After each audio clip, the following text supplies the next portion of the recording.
Hey guys, welcome back to our channel. And if you haven't already hit the subscribe button, please do so, and please give us a thumbs up. Let's jump right into our week 2 recap of our Bible study. That's a tongue twister. It is a tongue twister. So last week we had our week 1 recap and we went through chapters 1 through 4, right? Yes. So this week we're going over chapters 5 and 6 and part of chapter 7. So let's jump right into chapter 5. And like last week, we'll just be talking by chapter and going through different parts that we thought were really interesting and that caught our attention. Right. So chapter 5 starts off with the third sign that proves that Jesus is the Messiah. And this is when Jesus heals the man by the pool. And I think it's really interesting that whenever Jesus enters into a new city or he goes into a new place, although Jerusalem has always been his home, but when he returns there, the first place he visits is a place that is filled with sick people. So Jesus doesn't go and visit like temples and palaces or like the homes of like spiritual leaders. He visits the sick and the wounded and the needy, which I think is really important to know about Jesus. Yeah, and I think it shows the humility and the compassion that Jesus has, and his indication to his great design, which was to come into the world and to seek and save the wounded. Yeah. And sick. Yeah, it reminds me, I don't know where else it says it, but it talks about how like the doctors don't come to the healthy, the doctors come to the sick. In that way, Jesus comes to those that need him, right, to those that are sick, that are wounded. And he doesn't necessarily come to the Pharisees that are like self-righteous and feel like they don't need Jesus because they're like, we have the law and that's all we need. But yeah, I think it's really cool that Jesus comes to the sick and to the wounded. And so in this third sign, in this miracle, we see this man who has been waiting by this pool that is called Bethesda. And there's a lot of stories with this pool, something about an angel coming and stirring up the water, which is why it had healing powers, and stuff like that. So these people came that wanted to be healed and would wait by this pool and wait for the water to start moving. And once they did, they would have to be submerged or enter into the water in order to be healed. But this man, I assume he was paralyzed because I don't think he can move. Yeah, because he wouldn't go into the water. He would wait for someone to come and put him into the water. So he had been laying there for years, hoping for healing, hoping for someone to put him in the water. And Jesus comes up to him and is like, do you want to be healed? Yeah. Which I think is funny because like, who wouldn't want to be healed? Yeah. Especially like this man that's what he has been waiting for. That he has been sitting by this pool to be healed. Like that's literally the only reason that he's there. And yet Jesus comes up and is like, hey, do you want to be healed? But Jesus always asks us questions, which is one of my favorite things about Jesus, that he answers your question with a question. Yeah. He comes up to you and asks you a question. He catches your interest. And I love that about Jesus. So it's interesting that he does ask the man, do you want to be healed? And I think a lot of it has to do because Jesus wants us to answer him. He wants us to, seek that answer and look for that answer. Yeah.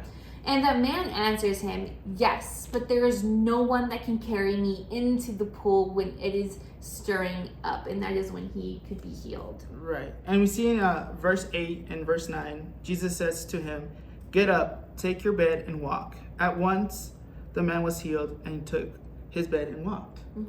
So that's like amazing, right? Like Jesus just tells him to get up and take your bed and walk. And the man did so. Yeah. And a miracle happened. Like, it's I don't know. It's amazing. Yeah, I think it's really cool that Jesus just has to speak for something to happen. And we saw last week too, like in chapter 1, verse 1, that Jesus is the Word. So it makes sense that what he speaks comes true.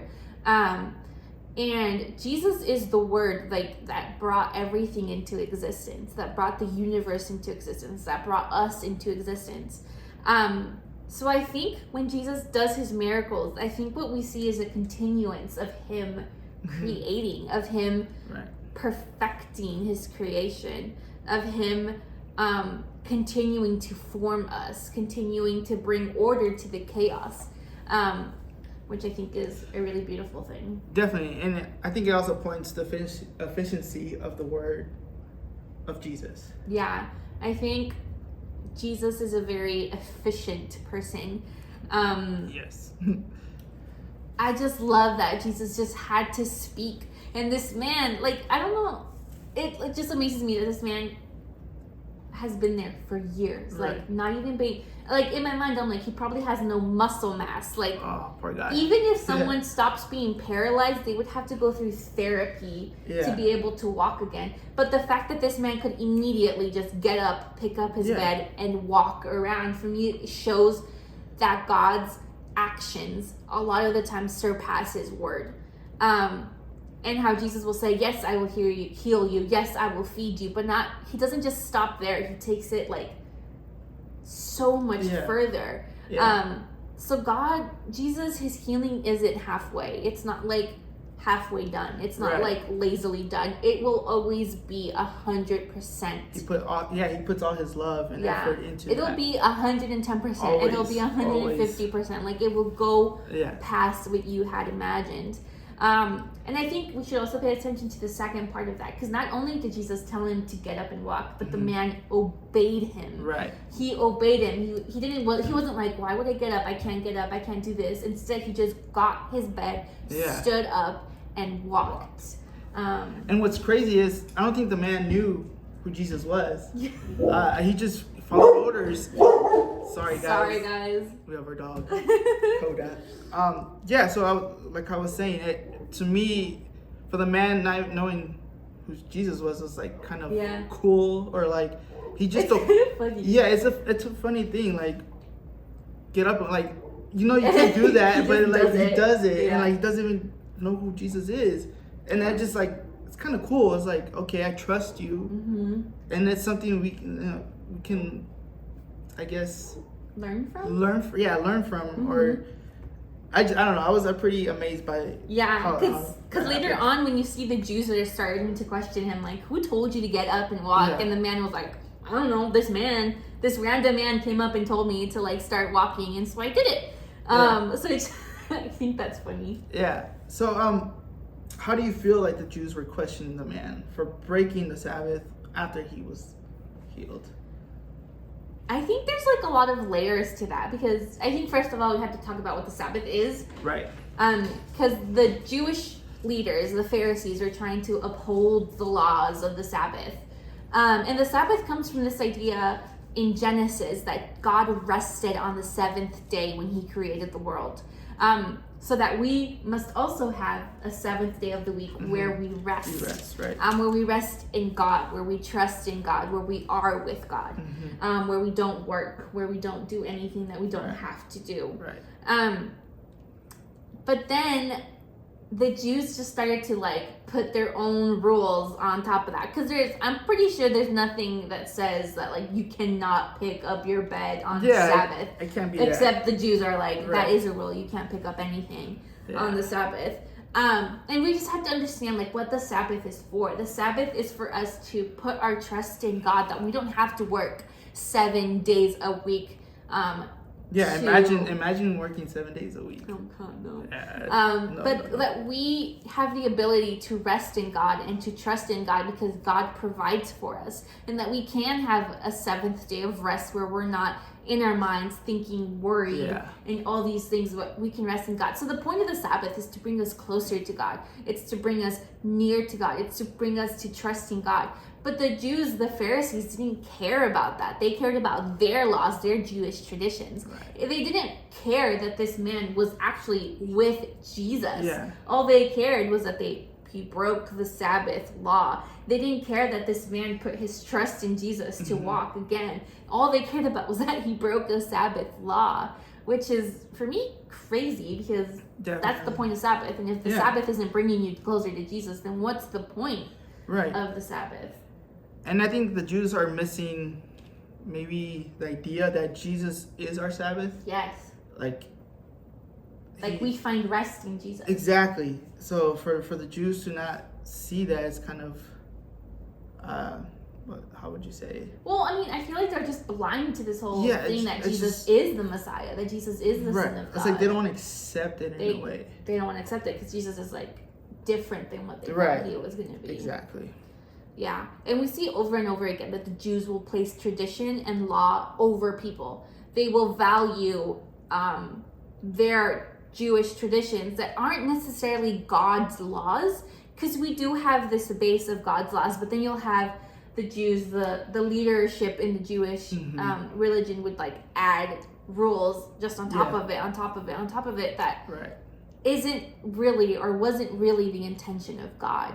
And so that you have them getting angry at this man for walking and picking up his bed on the Sabbath. And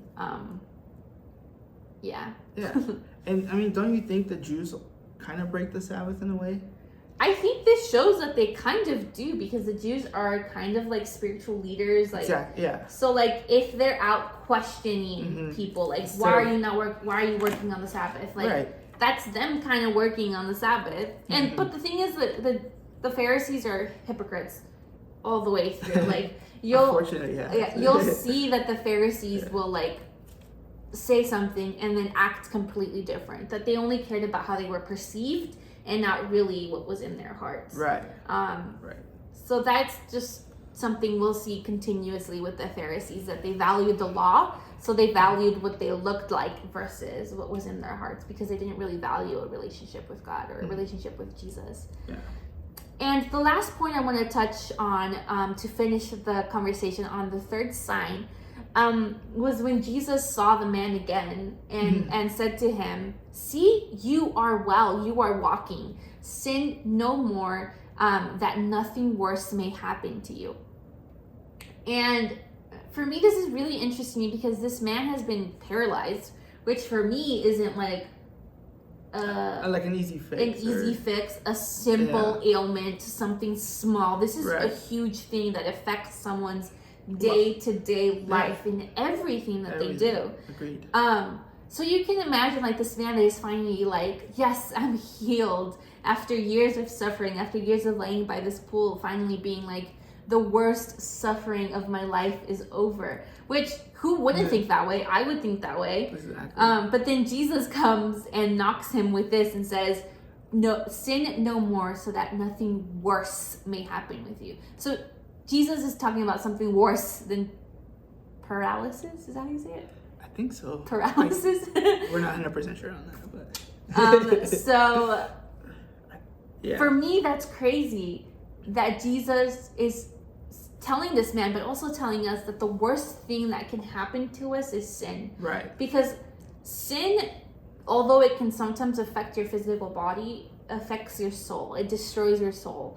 And it actually puts this like block in your relationship with God.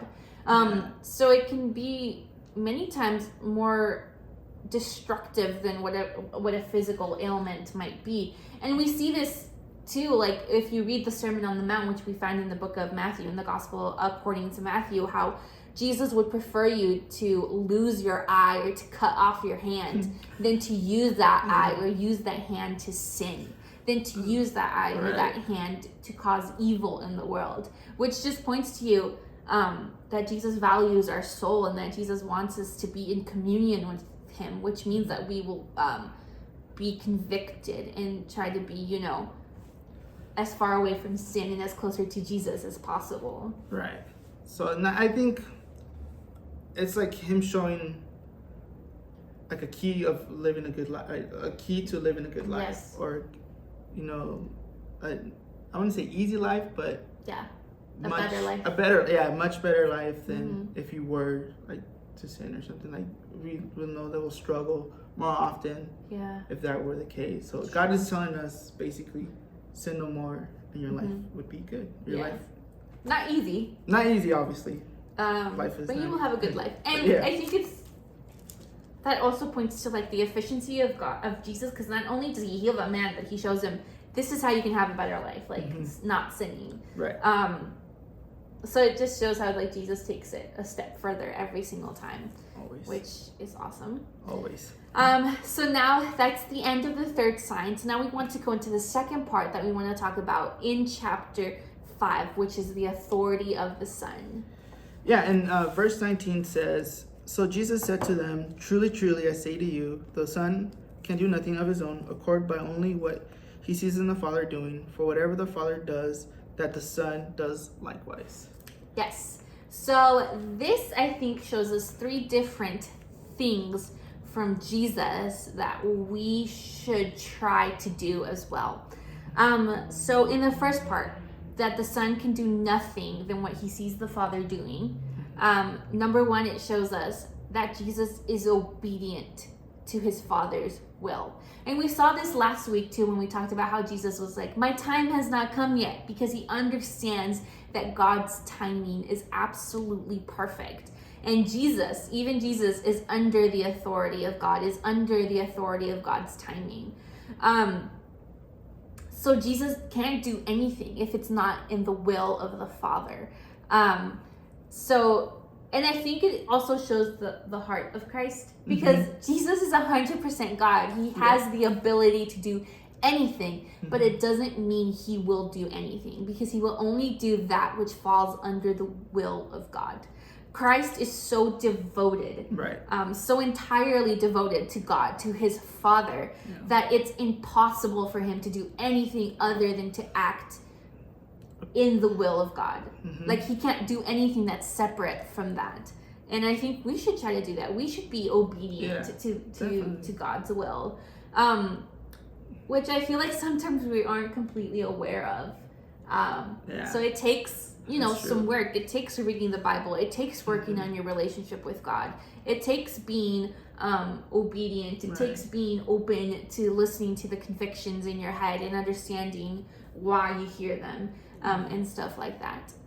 And in that part, that first part where it says he can do nothing of his own accord, but only what he sees the Father doing, it leads us into our second point, that Jesus is observant of what his Father does. He will do nothing but what he sees his Father doing. And I think this is really cool, because even though it shows us that God is 100% God, Jesus is 100% God, it shows us that they do have different functions in our life. The same with the Holy Spirit. It wasn't the Father that came down to die for us. It was Jesus that came down to die for us. And Jesus, being a human being, that mediator for us, did everything he did on earth was the exact transcript of what God wanted him to do. To the point, right? Yes, God had all of this already designed from the beginning of time. He had already designed the plan of our redemption. And Jesus observed that plan, knew that plan, and did it according to God's will. Which is, again, amazing, awesome, crazy. Makes you question kind of like your devotion to God. Like, seeing Jesus' devotion to God is kind of like putting you in a place like, is my devotion that great? Like, how can I be more like Jesus in my devotion to God? It's definitely admirable. You definitely want to kind of observe it and kind of act the same way, reciprocate, live in that will of God. Exactly. And then the last part where it says, for whatever the Father does, the Son does likewise. That leads us into our third point, that Jesus is equal with the Father. Because it says that whatever God does, Jesus does it too. They have equal power. They do the same things. So, it shows us that Jesus is not only the Son of God, not only does he call God Father, but that he is equal to God. And if you go back a verse 18, it kind of shows how the Jews feel, how Jesus says he's equal with God. So verse 18 says, this was why Jesus, the Jews. Okay, this is why the Jews were seeking all the more to kill him, because not only was he breaking the Sabbath, but he was even calling God his own Father, making himself equal with God. So I guess the Jews didn't like that Jesus was saying Yeah. Well, they didn't believe him. Exactly. They didn't believe that he was the Messiah, so they were instantly right. like, "You're a liar." Yeah. So it's kind of, again, it goes back to the like their laws or their like. Right. Because Jesus didn't look like what they expected. And also he wasn't following their laws. Exactly. So he was. I think that was like the major point for the Jews. Like, you're not following what we have here in front of you. So you must not be the Messiah. Exactly. You're not the person that we thought you were. Yeah. Which is funny because most of their laws aren't exactly sent by God. Like, a lot of the laws are sent by God, but like they add their own layer of like things too. Yeah. So, yeah. Mm-hmm. So that is the end of chapter 5. All right, so now we go into chapter 6, which takes us directly to the fourth sign. Yes, which is Jesus feeding the 5,000. Now, what's really interesting about this story is I think this is the only story that's mentioned in all 4 of the Gospels. Mm-hmm. So we'll find this in Matthew 14, Mark 6, Luke 9, and right here in John 6. Mm-hmm. I do think it is the only story that's mentioned in all four Gospels. Which I didn't know, so thank you for teaching me that. Yeah, so there's like a lot that we can take from this, but first of all, I want to point out that I think it's really funny, just visually, the idea that wherever Jesus goes, there's this like crowd like following him, because it kind of reminds me of like how Coda follows us around when we have food or something. Yeah. And she just won't stop following us, and she'll just like walk like literally 2 inches behind us through the house, like trying to see like, where's the food that you have? I want that food that you have.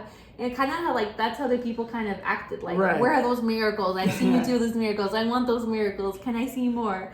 Type of thing. So I just thought like that visual was kind of funny. Just like imagining these people like following him around.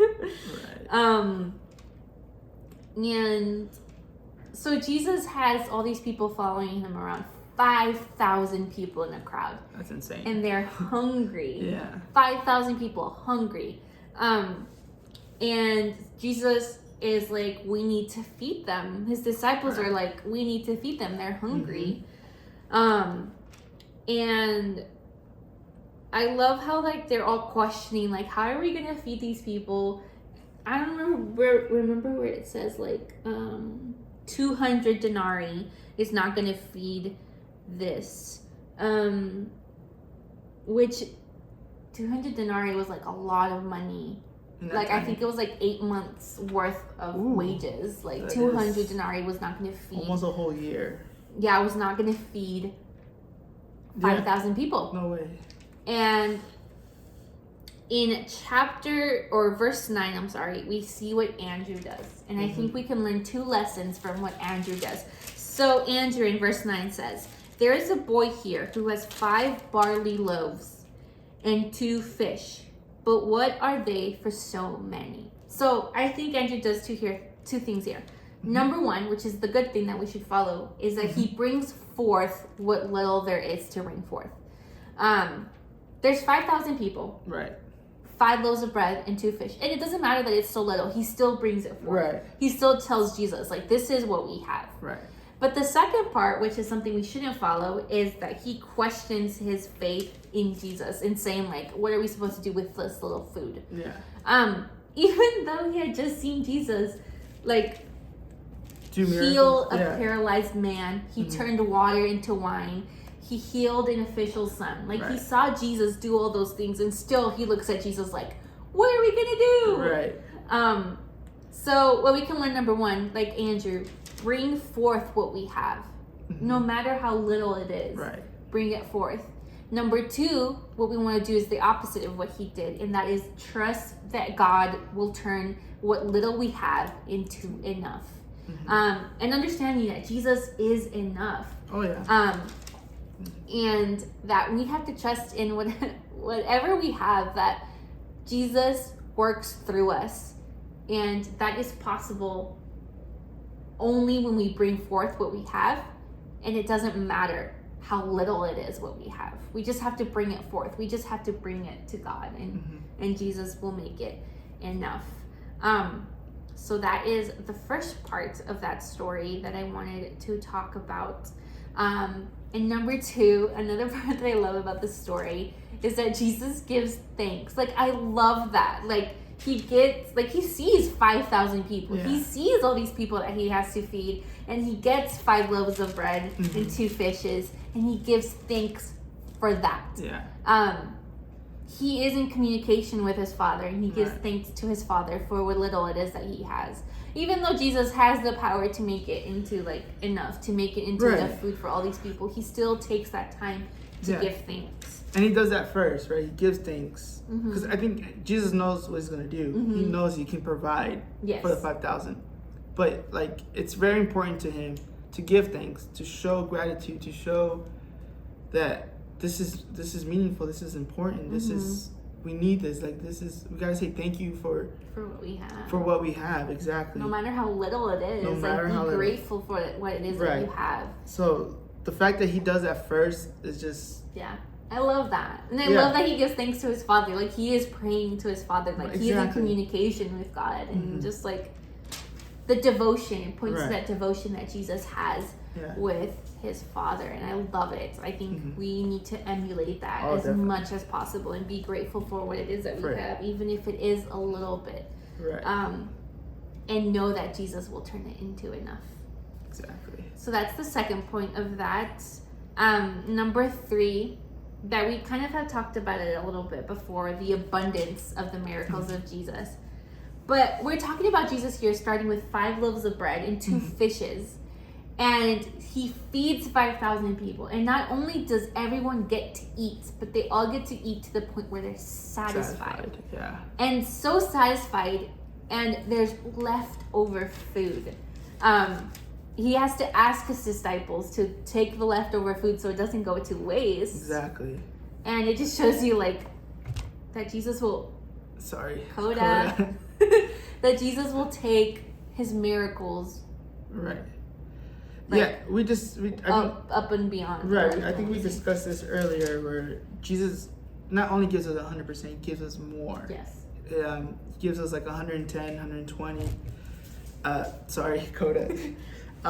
Yeah, Jesus, like, he does what we kind of, ask and expect, but yet he goes furthermore. Yeah. It shows how much he loves us, how much he cares for us. It's the unconditional love that he just has for us, and it's so cool. It's so respectable, so Admirable. admirable. Is that a word? Yeah. I think it should be a word.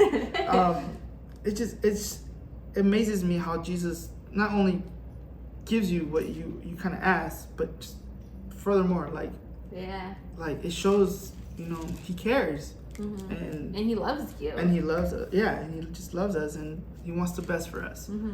So that's, for me, that's amazing. Yeah. And like I said, I think I said this before, but that his actions surpass his word. Like, a lot of times you have people that their actions don't meet what they promised, don't meet what they said they would do. But Jesus, you have that not only does he meet what he says he will do, but he surpasses it. Yeah. And I think that just shows his perfection and, like, how great he is. Agreed. Yeah. Agreed. So that's the 4th sign. And immediately after that, we go into the 5th sign. You want to read it, babe? 5th sign. Here we go. Jesus walks on water. When evening came, his disciples went down to the sea, got into a boat, and started across the sea to Capernaum. Is that correct? Sorry if I misread that. It was now dark, and Jesus had not yet come to them. The sea became rough because a strong wind was blowing. When they had rowed about 3 or 4 miles, they saw Jesus walking on the sea and coming near to the boat. And they were frightened, but he said to them, It is I, do not be afraid. Then they were glad to take him into the boat, and immediately the boat was at the land where they were going. So for me, it's kind of what I got out of that is the disciples were, like, scared, right? They were frightened, and they were still frightened when they saw Jesus.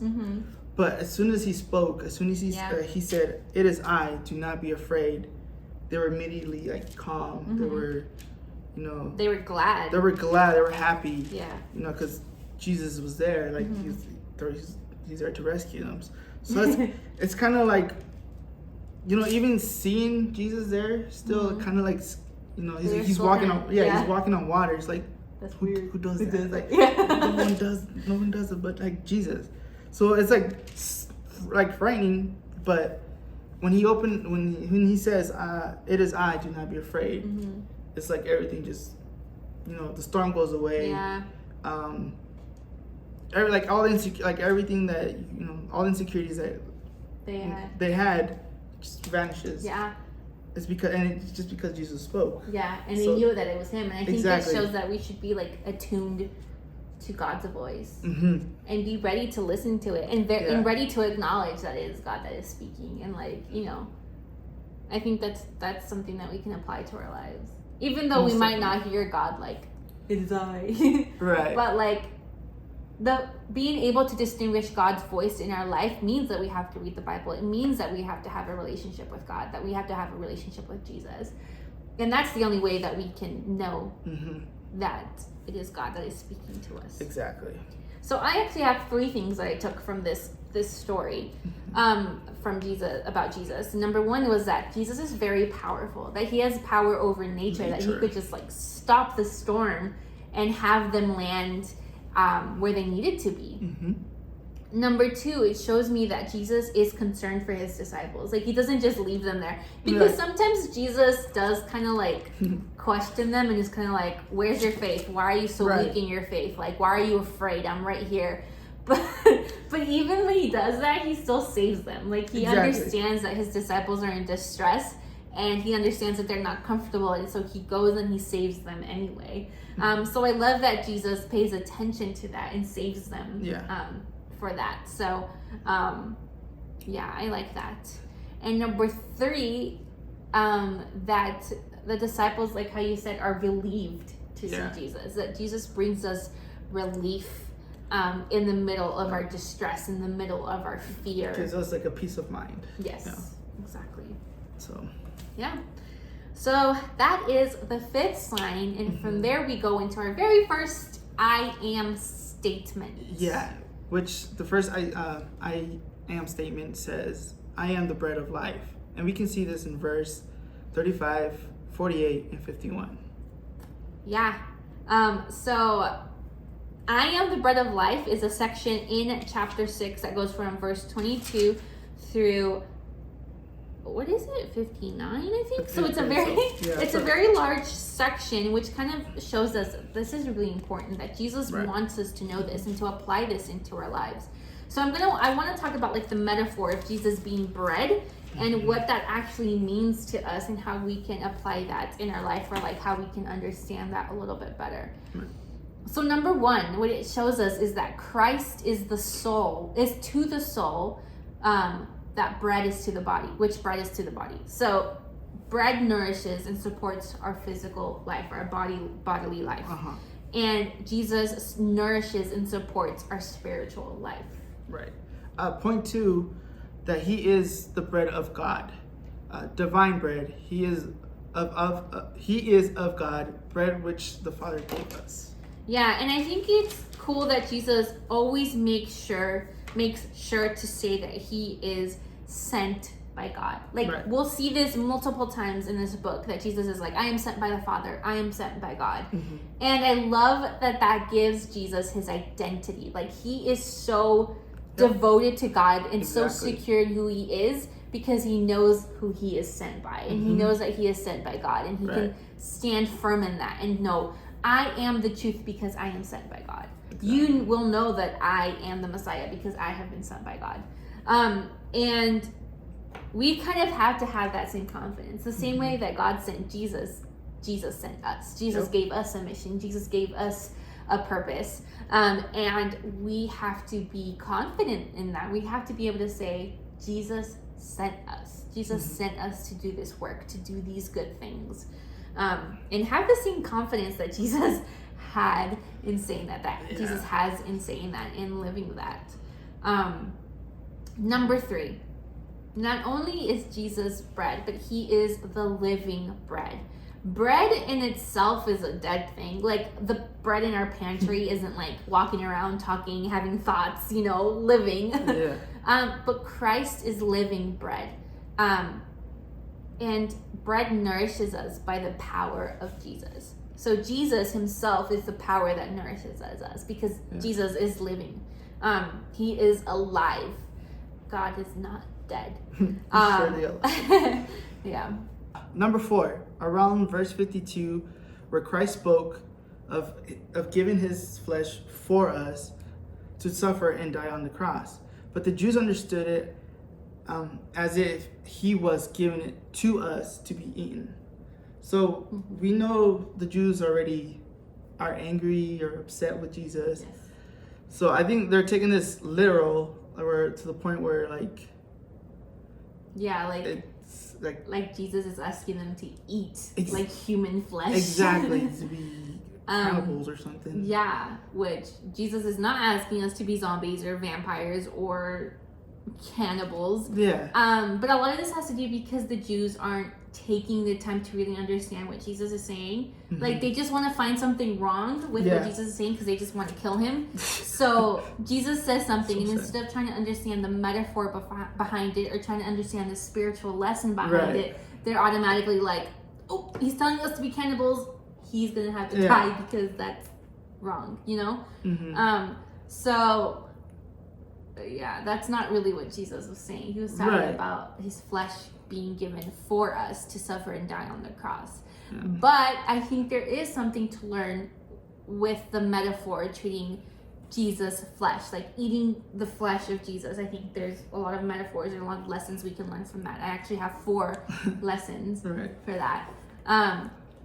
So number 1, eating the flesh of Jesus implies that we have an appetite for Jesus. Mm-hmm. Just like with eating and drinking normal food, normal drink, spiritual eating and spiritual drinking starts with a hunger. It starts with a thirst. And we are hungry and we are thirsty for Jesus. We need him. We have an appetite for him. We know when he is missing from our lives, and we want him to be in our lives. We know that when we have him in our lives, it is better. We are satisfied. Number 2, it implies that we must have an application of Jesus in our lives. We don't look at food to be satisfied. We eat food to be satisfied. Guilty. There is a relationship between us and food. Like, we don't just look at it from far away and like admire it and it's like, okay, I'm satisfied. No, we have to be with food. We have to eat it. We have to interact with it. And in the same way, we have to interact with Christ. We have to apply Christ to our lives. Number 3, Jonathan and I are super guilty of this, but we love food. We delight in food. We enjoy food.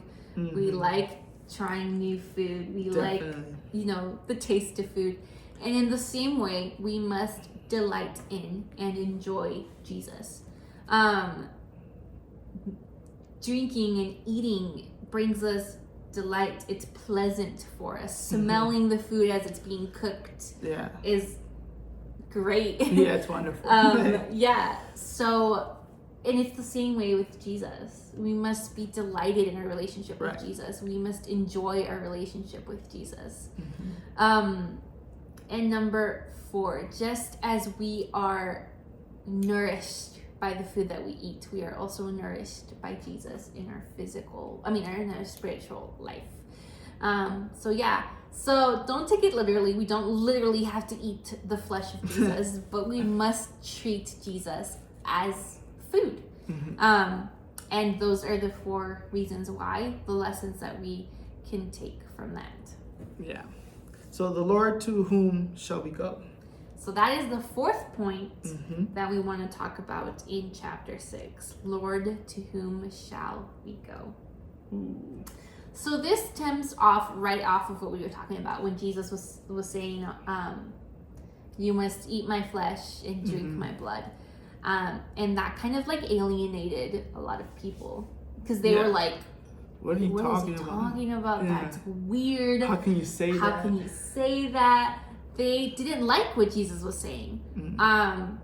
They probably also, with the Jews, thought that Jesus was literally asking them to eat flesh and drink blood. So they were automatically like, I don't understand what he's talking about. And who else is going to understand what he's talking about? So what's the point of me following him around? So all these people started to leave at that point because they were like, this is weird. I don't like this. And a lot of this had to do because people, and this, we do this too in our own lives now, even in modern times. Like, we don't give room in our life to understand what Jesus is saying. We read something in the Bible, we hear something during our prayer, and we're automatically like offended by it without even giving it a chance to understand what does it mean really. What if there's a metaphor, like how is that applicable to my spiritual life in reality, and stuff like that. So these people weren't taking the time to understand what Jesus, they were like automatically taking it at face value. They were like seeing it like, oh, he's asking us to eat his flesh, okay, that's weird, bye. Instead of understanding that the lessons that Jesus gives them, the teachings that Jesus gives them are spiritual teachings. They were taking it as physical, literal, fleshy lessons. But the thing is, Jesus understands that what gives us life is spirit.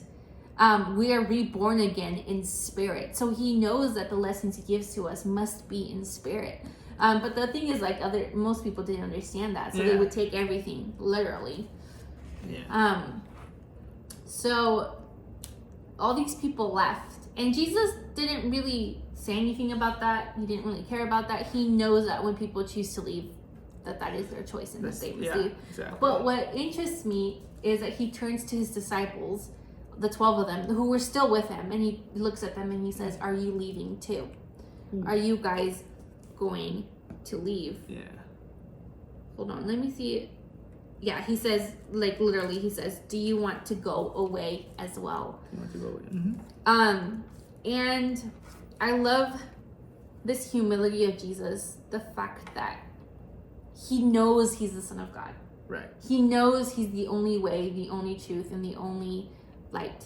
And he still gives them an option to leave. A choice. Yes, a choice. Jesus will always give you a choice. Even though he knows he's the only way. That he is the right way. He isn't forced on us. He won't ever be forced on us. And he gives us opportunity. Yeah, he gives us choices to leave. It is your choice whether you want to stay or whether you want to go. It is your choice whether you want to submit to the will of God or not. And Jesus gives us that choice, which I think is one of the ways that he shows us that he loves us. Right. By giving us that choice. But I also love Peter's response to that, because Jesus says, will you leave me as well? And Peter says, who am I going to go to? Because Peter understands that Jesus is the only one that has the words of life, of eternal life. And so he says, I'm not going to get that from anyone else but you, because that he knows that he is the Son of God, that he is the Messiah. And so I love that. I love that Peter knows that he's like, I have nowhere else to go to. You are the only one that can offer this to me. And for me, that's amazing that Peter can see that. But then he also speaks for all 12 of the disciples when he says, we believed and have come to know that you are the Holy One of God. So not only does he say, where am I supposed to go? But he speaks for all 12 of them, saying, like, we know that you're the Messiah. We know that you're God. Where else are we going to go? Like, we have believed. We have come to know that you are the Son of God. And then Jesus responds, did I not choose you, the 12, and yet one of you is the devil?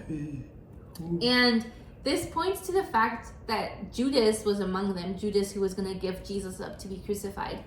And Jesus knew this from the very beginning. He knew the heart of Judas. He knew that Judas was going to betray him. And Judas deceived all the disciples. Like Peter was standing there saying, we all know you are the Son of God. We all believe in you. And Jesus is like, yeah, but one of you is going to betray me because I know you better than you know each other. So we have people can deceive people. Yeah. Judas deceived Peter and the other disciples, but he didn't deceive Jesus. Jesus knows our hearts from the very beginning. And I also want to point out, I've talked about this before, but like this just shows Jesus' character to like another level. Like the fact that he knew that Judas, one of his disciples, one of the 12 that followed him for 3 years, was going to be the reason that he was crucified. But number one, he accepted that because he knew his crucifixion was under the will of God. So it didn't matter to him that he was going to have to socialize with the man that was going to lead him to his pain, to his suffering, to his death on the cross. He did that because he knew that it was the will of God for him to be crucified. And also it just shows you how perfect Jesus is because of the way he treated Judas, to the point where no one knew that Judas was going to betray God. Like when they were at the Last Supper and Jesus tells them, like, one of you will betray me, all of the disciples were like, who is it? Who is it that's going to betray you? Not one single disciple was like, oh, it's Judas. I know it's Judas. I could tell. No one knew. And that just shows you that Jesus treated Judas just like he treated every other disciple, that he was with Judas like he was with every other disciple. And he did that. Jesus did that because that was the will of God for him to be crucified. That was the plan. And I can't imagine how much it hurt Jesus. Because even though Jesus knew that he had to be crucified, he loves us. He loves us, and to be betrayed by one of his disciples must have been painful. Exactly. I can't imagine. Yeah. So that is the end of chapter 6. Alrighty, guys. So we made it to chapter 7. Yes. So in chapter 7, we only read from 1 to 39. Yeah, verses 1 through 39. And so chapter 7 starts off with the Feast of Booths. And it immediately talks about how Jesus isn't going into Judea because the Jews were looking to kill him. Yeah. Which kind of tells you why Jesus wanted to keep a low profile, why he didn't want to go up to the feast. And this again has to do with what we talked about in our recap of week 1, that Jesus knows that God's timing is perfect and that he had to be crucified on that specific day. So he knew he couldn't get caught yet. He knew he couldn't be arrested yet. It wasn't the time for him to be arrested. So he had to avoid that and all of that. But it does say that he goes up secretly to the feast, and he kind of goes in privately, kind of trying to hide himself as much as possible. And he starts talking, and people start listening to him talking. And I love what he says in verse 16 and 17, where he says, "My teaching is not mine, but his who sent me. If anyone's will is to do God's will, he will know whether the teaching is from God or whether I am speaking on my own authority." Which again, Jesus will always talk about how he is sent by God.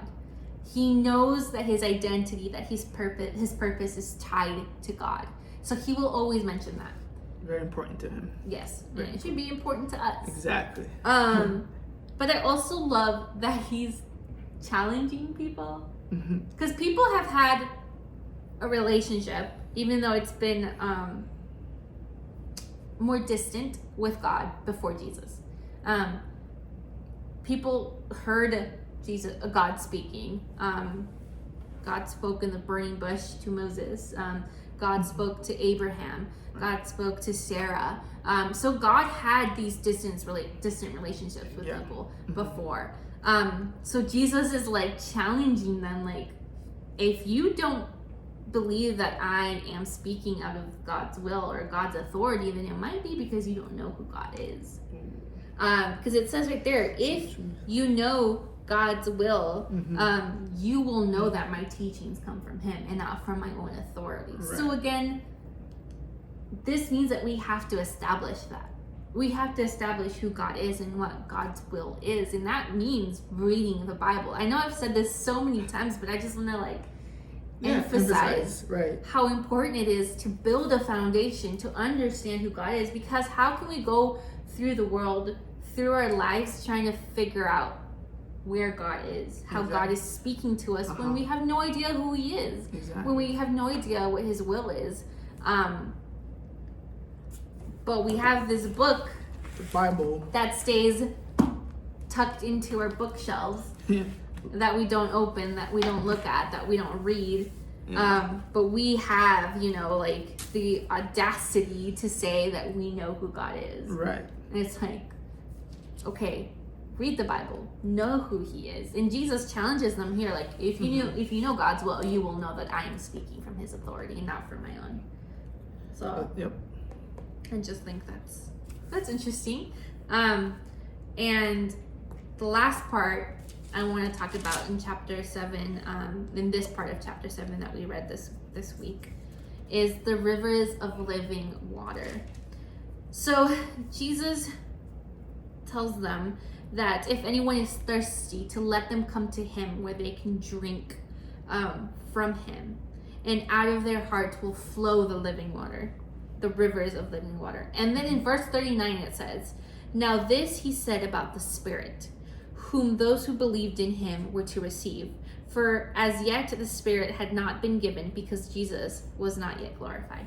So this kind of shows us like the different functions of God, the Trinity. Because we had been talking about how Jesus and God had different functions. Well, here comes the function of the Holy Spirit. So God did all the working, God the Father, in the Old Testament. And obviously the entire Trinity were involved in the creation of the universe. But we see God the Father is the one that's speaking with people through the burning bush to Abraham, to Sarah, as I was mentioning before. And then at the beginning of the New Testament, we get Jesus. And that's where Jesus comes in to bring our redemption. And here we have the foreshadowing that once Jesus is glorified and leaves earth and goes back up to heaven with the Father, that is when we will receive the Holy Spirit. So yeah, that kind of shows you like the Holy Spirit has not yet been working in relationship with like humans, with us. Right, not introduced yet in this entirety of the Bible yet. And it's not until after Jesus is glorified that the Holy Spirit is made available to us. And that has to do with the fact that people had Jesus. Like people had Jesus. Why would you need the Holy Spirit to, like, you had this relationship with Jesus. And now we have this relationship with God through the Holy Spirit, which I think is awesome, that we can see the 3 different functions from the Trinity. Exactly. Yeah. Agreed. So, yeah, guys, that's it for us today for this recap of week 2. So, yeah, I hope you guys stick by on week 3, and we'll see you guys next week with another portal video and another recap video on our Bible study. Alrighty. Bye, guys. See ya.